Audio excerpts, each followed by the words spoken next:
So let's kick off our discussion, and I want to start things off with you, Sean. Can you discuss your automation journey? When did you decide to move down this path, and what was the rationale at the time to move down that path? Yeah, certainly, and thanks for everyone for joining. So it's hard to pinpoint. I think it's hard for us to say we could pinpoint a time when we decide to move down that path. I think of this more as a continuous journey overall in what we've been doing. And so when I sit here and think through, okay, how do we get to where we are today, and how does automation feed into that? I really think about it across sort of three key characteristics, or key three areas. The first one is really about a overall culture of continuous improvement. So how do we drive continuous improvement across the firm? Your point on the rationale, well, the impetus for this is to say, how do we optimize our processes and everything we do? And this doesn't start with automation. In fact, we've been doing this for years, and our operations team is incredible at finding new front-to-back efficiencies, but how do we drive that? So that's the one step. The second is about innovation. And when I say innovation here, it's really about how do we keep our ear to the road?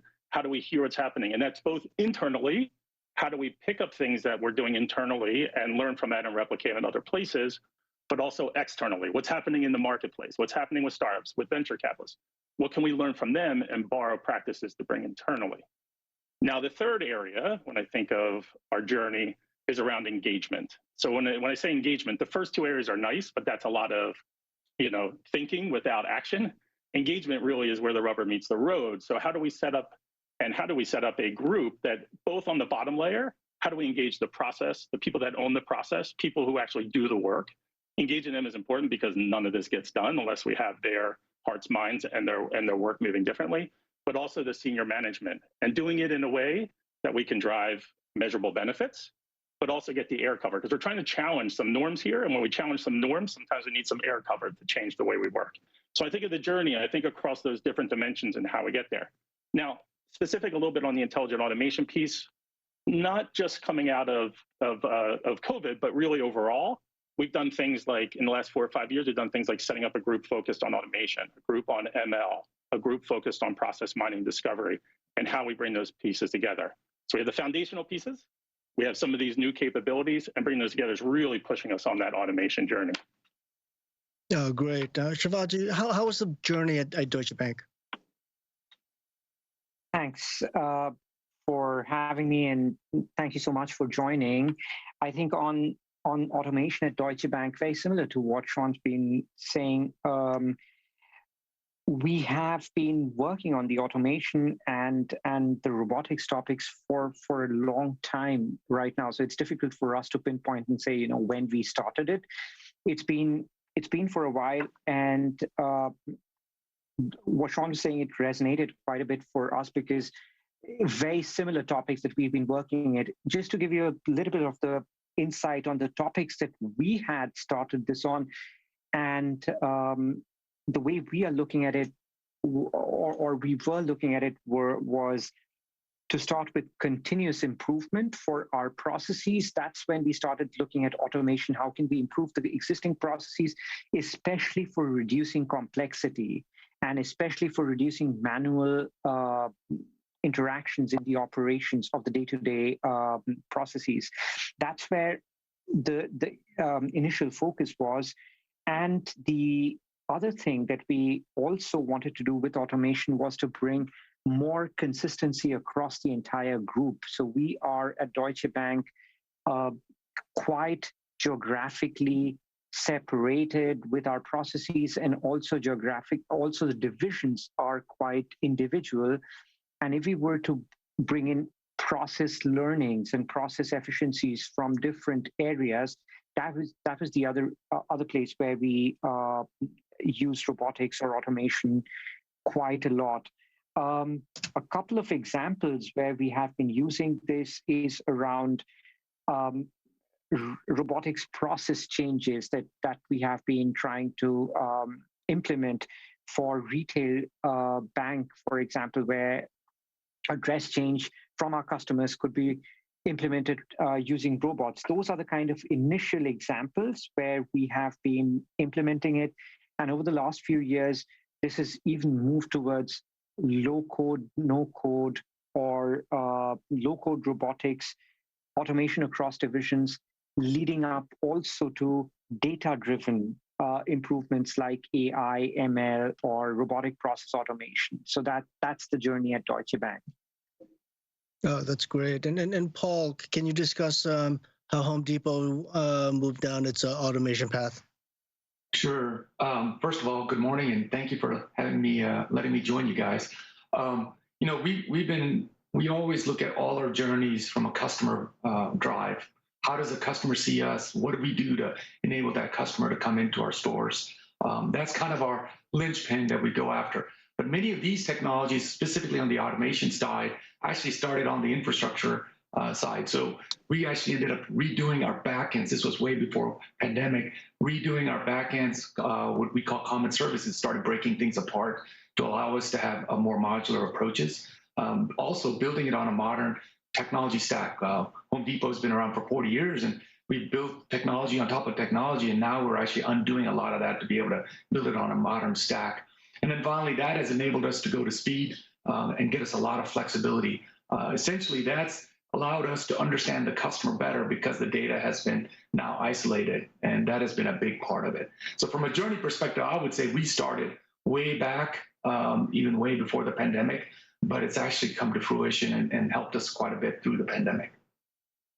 Great. And then, just to move on, you gentlemen, you provided a framework on the automation journey. But Paul, what were some of the early use cases for your automation at Home Depot, and what were some of the early challenges that you saw? Yeah. So, like I said earlier, all our tech investments are tied back to customer initiatives, and that's been a key part of it. And one of the examples I tell you is we opened a new distribution center called the Flatbed Distribution Center. So essentially, imagine trucks rolling into the distribution center instead of on the side of the DC, and we actually load those trucks up, and that essentially allowed us to deliver products directly to the customer where they wanted it, when they wanted it. It's been open since 2020, and what we've done is essentially allowed us to test things out specifically in one market. Since then, we've actually expanded and deployed to multiple markets. And imagine the number of customers, the orders have dramatically increased, as well as we've started to scale this out. As we continue to open these FDCs, we call them, across the country, we're able to relieve a lot of the pressures our stores are seeing. So imagine the automation that we wrote for the stores, all of that goes away. Now it's actually fundamentally tied back to our distribution centers. That's been a huge win for our technology to be leveraged. Oh, perfect. And Shivaji, can you talk to some of the early use cases at Deutsche Bank? Sure. I think some of the early use cases I was saying was mostly around the operations and the removing the inefficiencies in the systems. And one or two use cases were mostly around, let's say, removing the repeated tasks with structured data. So one example, which is really great for customers, for example, in the retail bank, was when a typical application for loans or any address change would come, how can we automatically input that into the systems by just reading these information or ordering a credit card, those kind of automation of these very standard processes. Similar applications in internal control functions have also been implemented where within compliance, robot supports the teams, internal teams, in reviewing pre-clearance requests for employee trades that they need to be done, which are very standard applications filled out by the employees, and they are just pre-cleared. Those are the kind of use cases which we implemented initially, and some of the challenges which we saw there was not so much about the tools, but the initial part was around the mindset change and the adoption that we had within the teams around these tools. How were they getting used to it, or how would they adopt it? Fear of job losses because of these kind of efficiency tools. which were actually mitigated when they saw that it's not so much about taking away what they are doing, but actually augmenting what they are doing, and rather actually helping them focus on other parts of the process rather than doing very repetitive tasks. One of the newer use cases, newer in the sense in the last 5 to 10 years, which we have implemented, is around reading of documents in Santana in California, where together with an RPA engine, we are reading the documents for our applications. It's called WorkFusion, and that's what we are using with AI technology to review documents. And the other thing that's very COVID specific, actually, we launched was a very timely robotics chatbot to answer some of the very repetitive questions which were coming from especially corporate clients related to governmental support in Germany on COVID. So those are the kind of examples and some of the initial challenges we saw. Great. And then, Sean, are there any examples that you are able to share in terms of the use cases and the challenges as well? Yeah, I think if you look at some of the early use cases, as you said, very similar to what we're talking about here. I mean, I'd emphasize we've been doing some things, and we start with some things that are around semi-structured content as well. I mean, I know we're talking about structured content, but even semi-structured content as we look at it. So things like reading AP invoices and processing those invoices. Even when we get on the trade, the completion of trade often requires documents, and those documents need to be read, understood, interpreted, and brought forward. And so we're using RPA and some of those techniques to read that. Now, initially, it's very much a human bot interaction, right? Having the person in the flow and the mix, making sure we're doing the right consumption. But over time, to your point, the challenges is training, is learning, is ensuring that we can move that from that review model over to a more completely automated model as we go forward. So similar type use cases we're hearing in other areas, but really focused on how do we evolve that model, how do we train that model, and how do we drive those levels of the manual processing down over time. Got it. And then, Shivaji, you actually discussed this in terms of the impacts to your overall operations and workforces. You know, some of the fear of adopting new workflows and concerns. Can you let's delve into that a little bit more? You know, what changes to the workforce did some of these AI tools create? And you know, to follow on to that, did it open up new opportunities as some of these low-level processes were eliminated out of the entire workflow? Mm-hmm. So basically, I'll answer that in 3 parts. Maybe the first part is how was the impact on the workforce, let's say, and that was the way we learned how can we create new skills and what are the new skills that we need and how do we tackle that. So 2 concrete examples around that we created around 4 or 5 years ago, based on our experience in the early days of automation, a robotics center of excellence, where we have centralized these expertise and brought in completely new skills to tackle all these challenges centrally, but also define solutions, also find solutions from the market which fit our needs much better. Also centrally, what we have created is an innovation team that handles not only these kind of low-code, no-code kind of programming, but also looks at how can we progress AI, ML for structured, unstructured data, and also new use cases within the bank, but also new types of, let's say, business models. That's a concrete impact that we have had on the workforce, creating these new skills. And what has helped us in that path, especially in the last 2 years, has been the strong partnership with Google that we have entered into with Google Cloud, and just creating these new skills and repurposing some of the skills and some of the knowledge that we have. The second impact is around the processes that you asked. So there has been completely, as I was saying, due to the AI-based tools, whether it's Work Fusion, whether in Ops, we have redefined some of these processes and gone ahead and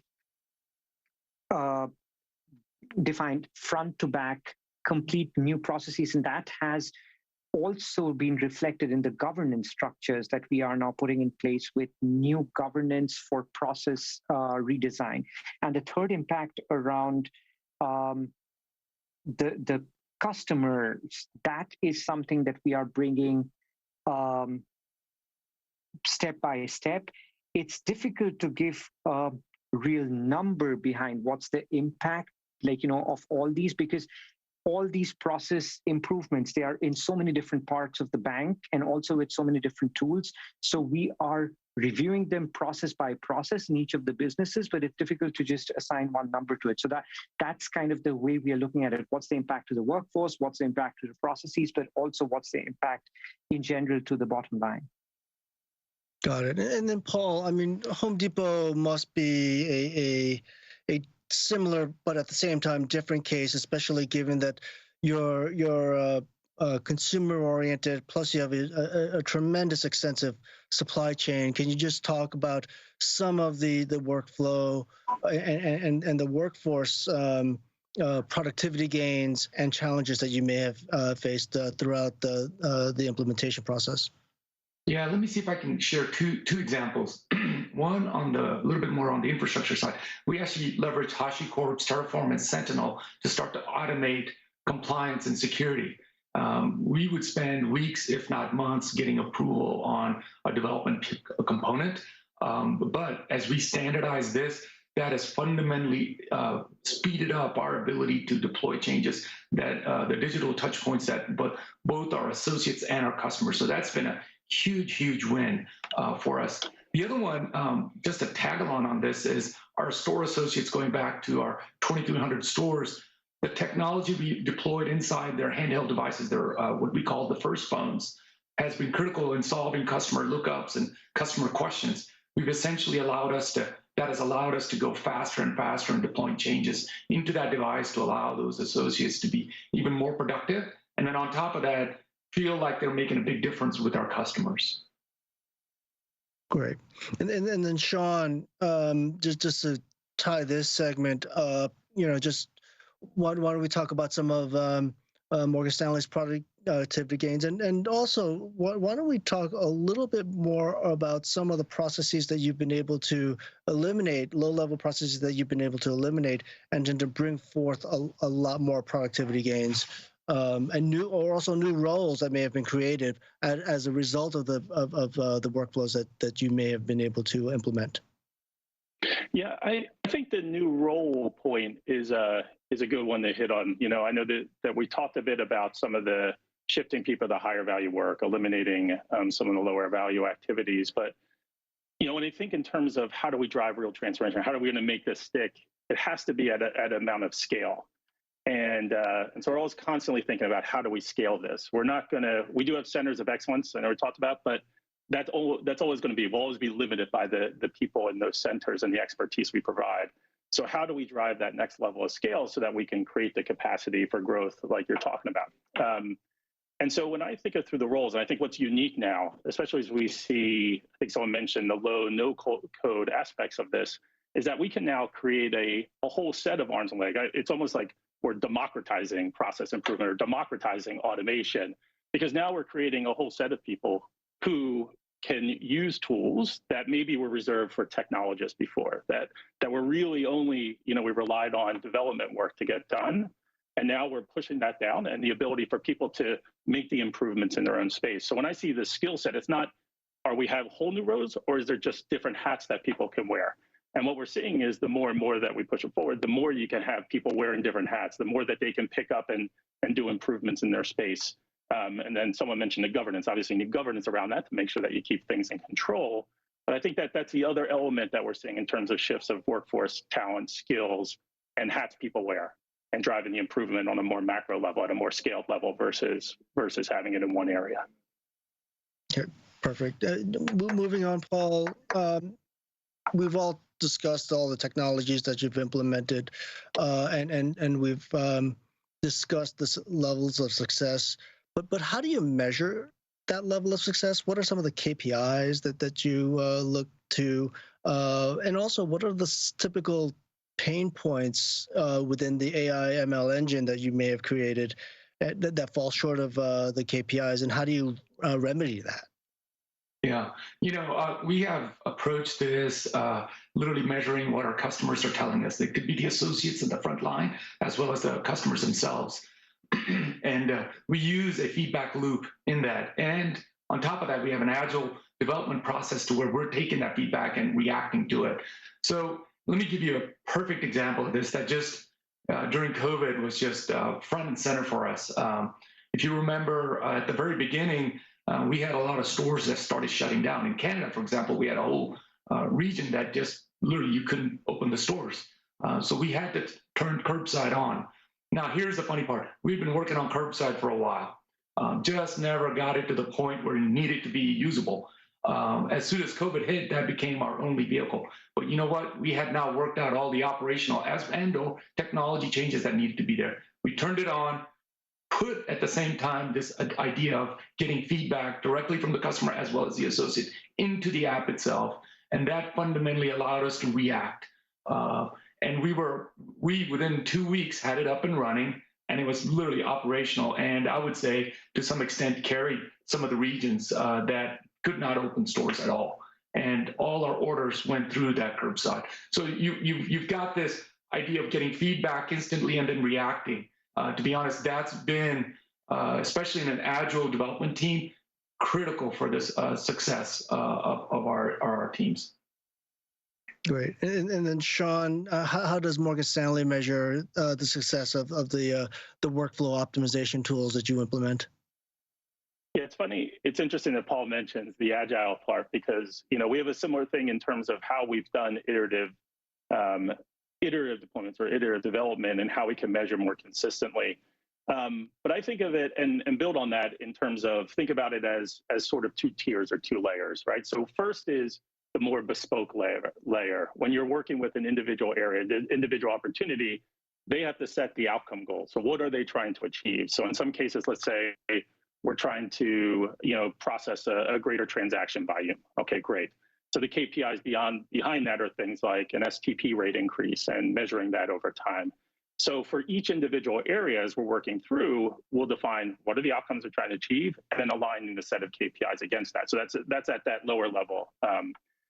But those become very bespoke. At the macro level, how do we know we're seeing the impact? Because you can't just add up all those numbers because every group has a slightly different way of measuring and have different transactions. And so on the macro level, we're really focusing on sort of 4 key levers that we want to drive forward. So first is around the support for growth, whether that's revenue, whether it's transaction volume, what can we do to make sure that we're measuring and supporting our growth? The second is around effectiveness or productivity. Are we doing it more? Are we doing it better? Are we doing it faster? And how can we drive that measurement? The third, as Paul alluded to, customer satisfaction, employee engagement, how are people feeling? Are these changes actually elevating or changing the perspective, the way people feel? And then finally, around risk. We still run a fairly risk-based business. As we automate more, we eliminate manual processing, we can change and improve some of our risk position. So on the lower level, very bespoke, very technical, like you mentioned, different KPIs we can drive. But ultimately, how do we roll those up into some broader categories and keep our eye on driving measurements across that part? Right. And Shivaji, similarly, how do you measure your success and remedy any type of shortfalls that you may face? Yeah. So I think similar to what was said, right? I'll start with the success criteria, what we are using. So we have them primarily in three main categories. One is, what are the cost savings? Like most of these automation, most of these efficiencies, how are they being related to the cost savings that we have? And are we tackling higher volumes? In many of these cases, it's about the throughput of some of these documents. Are we tackling higher volumes? Is this efficiency being measured? The other part is around the error rates going down. If there are any of the manual processes being replaced by these automated processes. And the third part is definitely how is it affecting the customer? It's not only about the customer satisfaction, but what is it that we can bring the customer new compared to the existing processes, and how is that being adopted by the customers? So those are the kind of categories in which we measure and the KPIs. And based on the hits and misses, most of the remediation, and this was also talked about, is along the agile ways, so that we can see if the hits and misses are more specific to the divisions, how do we solve them around the divisional or the business solutions, or compared to the foundational technology, what needs to be rectified there. And that also measuring how quickly are we turning around. If we do recognize some of the hits and misses, how quickly can we turn that around? So that, in a nutshell, is the process and the governance around the success and challenges. Great. So I have a closing question to all of our panelists. I want you guys to bring out your crystal ball. What is your outlook for automation and operational streamlining over the next 5 years? And to do what you want to do, I mean, do you have the tools to implement that, this vision? And Sean, why don't you start this discussion? Yeah, I mean, we started on the journey, right? The journey that we're on, and where do we stand? We've pulled together, as said, and we've mentioned centers of expertise, but we have pulled together that expertise as capabilities under this process optimization umbrella to help drive that forward. That includes the skills, the tooling, the governance, and I think we're pretty well positioned in order to drive that forward. When I think crystal ball, or what excites me or energizes me, and in terms of what's different, I look a little bit at my past. I've done optimization work at many different places at some very, very large companies. And one of the things that I've noticed in the past is that, like in some cases, we wouldn't even start something. We wouldn't even sniff an opportunity if it wasn't worth like $50 million. Like we wouldn't even, because there was a lot of upfront costs. You have to form the team. You have to get all the support. You had to do a big waterfall analysis, design, capture everyone's process, bring the SMEs out, and you see sort of this thing where we're trying to do everything big, and we wouldn't touch anything if it wasn't big enough. And the thing that I see that's a lot different is that we can now break that down differently, right? So yes, the technology is important, but the technology is important because it allows us to change that equation a bit from what we used to focus on, and it allows us to bring the tooling to the experts rather than bringing a process expert to our SMEs and asking them to tell them everything they know, which inevitably we miss stuff. So the more that we can bring that down, the more that we can, start small, drive and do incremental improvements, and then we can copy paste. We can actually pick those things up and replicate them in other areas. And I think that's sort of the key positioning moving forward versus, any technology change. Of course, the technology is important. We have tons of it, but how do we use that technology in a meaningful way and get it in the right hands? Got it. Shivaji, your thoughts? Yeah, I pretty much think along the same ways, but if I were to pick two topics, maybe, because the entire journey of this automation and robotics, AI, ML was a pretty much inward-looking journey. We started doing that for improving our internal processes and thinking from internal improvements. And I think moving forward, looking ahead, there are two areas which excite me personally. One is, how can we create value for our customers from this? How can we actually start thinking from the customer side and actually create processes which are oriented towards customers rather than have improved processes for the bank? And the other part is, how can this help for sustainability, for ESG? And those are the two main areas where I think I would be quite excited on. And Paul, what is your outlook? One thing is clear in this journey is the technology is constantly changing. There's no way to kind of say this is or that is going to be the answer. So that's clear. So we are constantly evaluating and investing in new technology. And I would tell you, with the focus on improving the experience for our associates and our store customers, that is fundamentally what drives us. Everybody gets up excited in the morning trying to figure out how do I use the latest tech to go make that happen. So, I don't know what it's going to look like in 5 years, but I know it's going to be very different than it is today. That is a fact. Indeed. Thank you, Sean, Shivaji, and Paul, with your thoughts on workflow automation. This was a fantastic discussion, and we'll wrap here.